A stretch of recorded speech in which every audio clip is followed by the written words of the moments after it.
It's our science revolution. It won't be breaking news. This is a rather sad story. Check it out. Leave your comments, ding the bell, share it with your friends, and subscribe to our channel. I wanted to share a story with you that I think is a really important one here. As the world burns, more and more fossil fuels are being used every day worldwide. We're not seeing a reduction in fossil fuel production or consumption. We're seeing a steady increase around the world.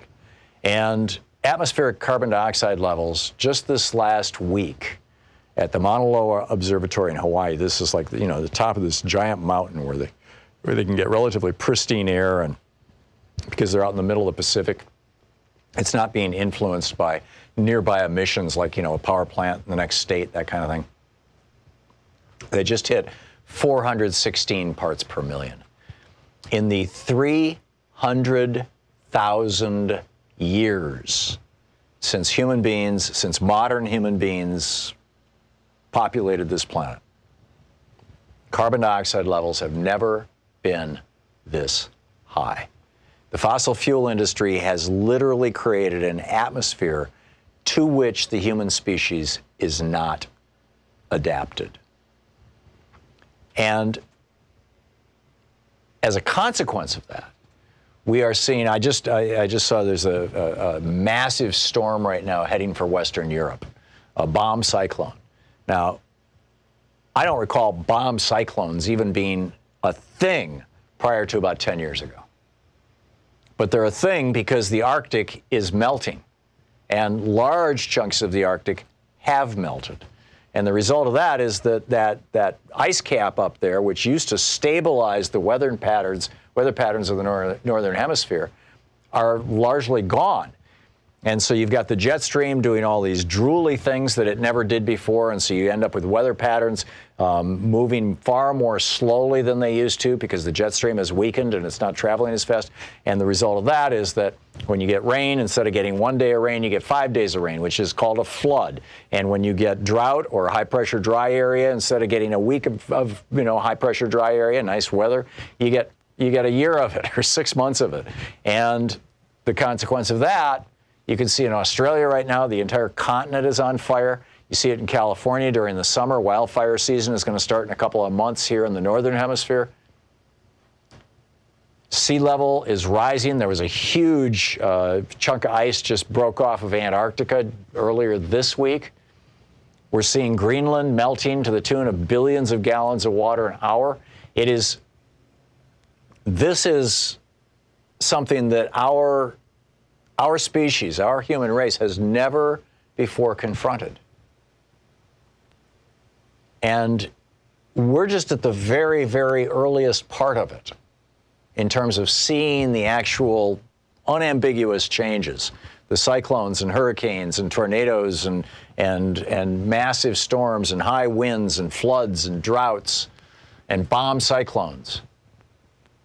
We're just starting to see this, and it's going to get worse and worse and worse unless we do two things. Number one, we have to stop producing these fossil fuels and burning these fossil fuels.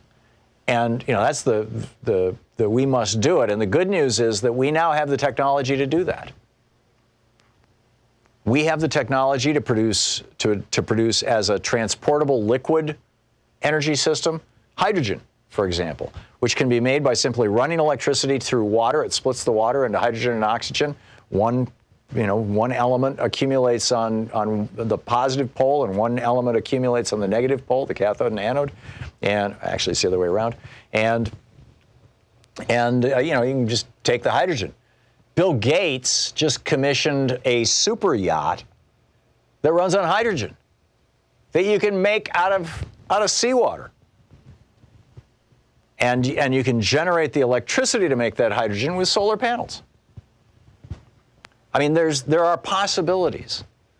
But here we just hit 416 parts per million. This should be a screaming headline all over the world. And as 17-year-old climate activist Greta Thunberg said, the saddest thing is that this won't be breaking news.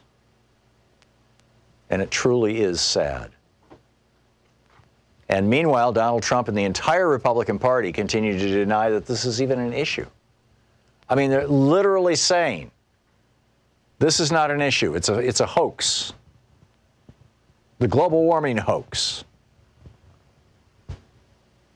Why? Because they're taking money from a multi-billion-dollar fossil fuel industry and from a relatively small group of people who became billionaires in the fossil fuel business. At the head of that line, Charles Koch, but there's a whole bunch of others. And, you know, they've been funding the Republican Party and a few Democrats too, although most of the Democrats that were denying climate change are now long gone. You know, funding these things for years and years and years. And these politicians who are taking money from these folks, they want to continue taking the cash. I mean, it's like a money laundering machine. Make money poisoning the planet, take some of that money, give it to politicians. The politicians get to stay in power to allow you to continue poisoning the planet and deny the fact that you're poisoning the planet at all. If this doesn't qualify as a crime against humanity, frankly, I don't know what does. We are looking at our planet becoming increasingly uninhabitable, at our children and grandchildren's future becoming increasingly bleak. And it is only being taken seriously by a handful of countries around the world. When the solutions are right in front of us. I mean, this is the essence of the Green New Deal, is we now have the technology between solar power, wind power, wave power, geothermal, biomass. With all of these systems now, we can produce energy that can power the planet, that can power a standard of life that we're used to. I mean, 20 years ago, the argument against anything like the Green New Deal, or even the argument against stopping burning fossil fuels was, well, you want to go back to living in teepees and clothing yourself with animal skins?